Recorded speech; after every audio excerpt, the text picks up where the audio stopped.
Hi, this is the explainer video for Chapter 7, where we ask why go international.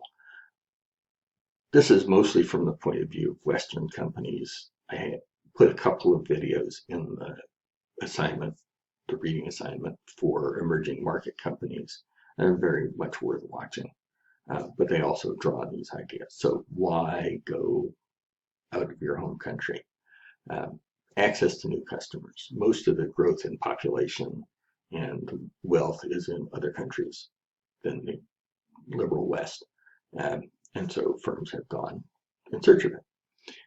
And then factor costs are often lower in less developed countries. Um, so labor, raw materials, uh, and sometimes to get access to those, you've got to invest. Another reason is to diversify business risk. There's political risk. Is the government stable? Do you have riots all the time? Is there turnover? Is it corrupt? Is it highly regulated? There's economic risks like tax exchange rate risk. So even stable currencies, um, there can be fluctuations in the exchange rates between them. Taxation can change. So a lot of companies move their headquarters to Ireland because it was a fantastic tax deal. Well, it changed, and now they're moving out, right? The companies leaving California and going to Texas. And then there are cultural risks that you might want to diversify. The cost of that is that you run into liability of foreignness, which is the idea that as a foreigner, you don't really know what's going on. You don't know anybody. You don't know what matters. You don't really speak the language.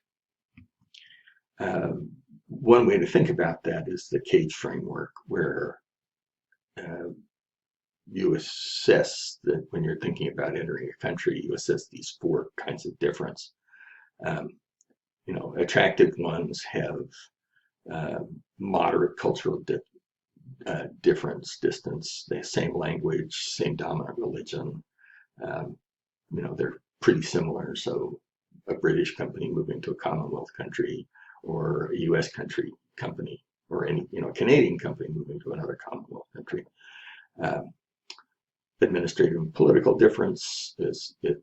Are you you know uh, a liberal democracy with strong courts and so on? Are you a centralized uh, uh, party-dominated government where who you know really matters, like China or Russia? Um, are you your heritage French, Code Napoleon, or Spanish with its own cultural things? And then how strong are your legal and political institutions? Geographic distance really matters. So further away is harder, uh, even though Mexico and the U.S. are pretty different. They have a lot. They have a long border and a lot in common too. Um, it's easy to do trade across that border. And then economic differences are differences in disposable income, differences in resources. And this one, especially when you look at the emerging markets videos, this is really matters. When you go overseas, when you go to another market, you might have an advantage because of where you came from. So this is the Porter's Diamond model, and it argues that your home country can give you an advantage if you have great factor conditions in your home country. In other words, you can get access to raw materials. And if the related industries that your suppliers and secondary, suppliers are strong in your home country, then you can use that to your advantage when you go overseas.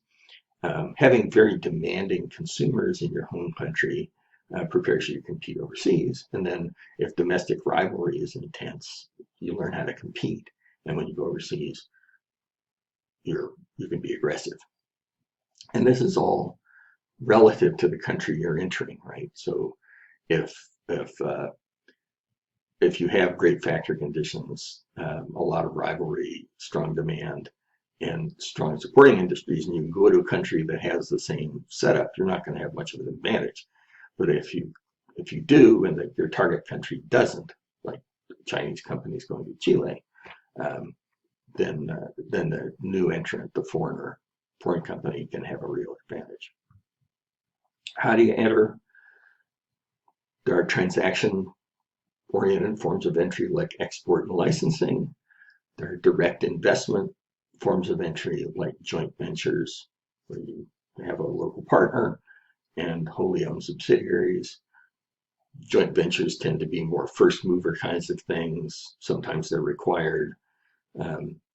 Followers might be more inclined to do wholly owned subsidiaries. So when BMW came to the US, it just built its own plants. When Toyota came, which was one of the first movers, and Honda came, they had joint ventures. Some industries are sort of naturally global. Jet engines really only need a couple of jet engine factories around the world, and they service the whole world. Cars, consumer electronics, the scale tends to be very large. Some industries tend to be very localized. Funeral services and banking, they tend to be around personal relationships. They're intensely local. They depend on religion and so on. So some industries are more globalized than others. The cement, for example, didn't used to be a whole lot of advantage to global integration. So there were a lot of little local companies. But over time, and of course, it's not any different. Differentiation doesn't matter. Over time, the three major competitors now, Cemex, Holcim, and Lafarge, have globalized. They bought up the little local companies. They actually ship cement around the world. So it's moved up to much more benefit from global integration. So these aren't fixed ideas. And then there are three international strategies that we think of, and these are really marketing, branding strategies. The global strategy, where you make one product in one place and ship it around the world. Tabasco, which is made by McElhaney in Louisiana, McCreary, Louisiana, same product everywhere. Guinness Stout, which is the Diageo product, produced in Ireland, shipped around the world. Nestle, we'll go with Heinz, where sauces are very local. So Vegemite in Australia, different kinds of chili sauce and ketchup and tomato sauce, the way people do beans, different kinds of steak sauce, very, very local. So you have a country unit that produces country products, and in a transnational strategy like Nestle, you use the same brands worldwide and you localize them to this. And the famous example of this is Kit Kat, which is different everywhere. And in Japan, there are like 70 kinds of Kit Kats. So the question is, are we organizing for global efficiency or local responsiveness? And doing that because of the underlying conditions for our product markets, or are we trying to do both? And of course, transnational, like stuck in the middle in generic strategy, is hard to do.